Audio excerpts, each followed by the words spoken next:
Welcome back to Books, Rhymes, and Life with Three the Hard Way. Three old heads talking writing and hip-hop on the best show in America where you can join the military but still couldn't drink for 2 years legally. I'm your Uncle Chad. With me as always are my aces from our first bases, Big Absolute and Camo Collins. We're on our list of the best producers in hip-hop and history, and we still are at number 5 and a tie, the final one, and that's Alchemist. I would do the beat tag, but I can't do it, and I'd look like a fool, so I'm not going to. But I will start. I do like Alchemist. He worked with almost every rapper in New York during his main run. Almost. There were a couple of big ones that he never worked with, but he had a sound that I feel like when people thought about the grimy New York sound, they produced the sound that everybody else was trying to mimic for that grimy New York sound. I really think that they had, like, having an era like that, I think that really says a lot about you as a producer. He's one of those producers, and I think most of the producers on here are, but the ones that aren't are special because they aren't. But those producers that when you hear their beat, you know what it is. Like, you know it's their beat. Yeah.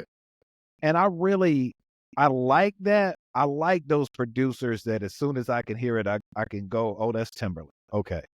And Alchemist was always one of them, except unless it was a Prodigy beat. I couldn't I couldn't tell. Alchemist always had that sound and still one of the best beat tags. Let's talk beat tags. That means something. Like you said, it's almost a signature, right? It's a stamp, and the right beat tag makes your song pop. Dropped in the right place. You know, we talked about a couple other, like DJ Quick. We used to hear the spring and you're like, oh, that's a quick beat. You know what I'm saying? So that beat tag was always phenomenal. For me, I've been a fan of Alchemist since 97, and that dates me a lot.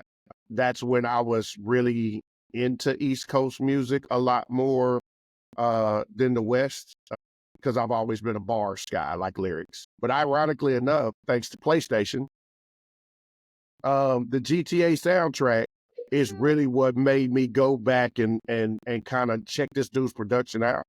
He did a song with Royce da 5'9" on that GTA soundtrack, and I had just really started to get into Royce, and I was like, okay, that's fire. I dig him. I started listening to some other things. My favorite Alchemist song, and it's not anywhere close to his catalog, but for me, it's the Mobb Deep Get Twisted remix with Twista.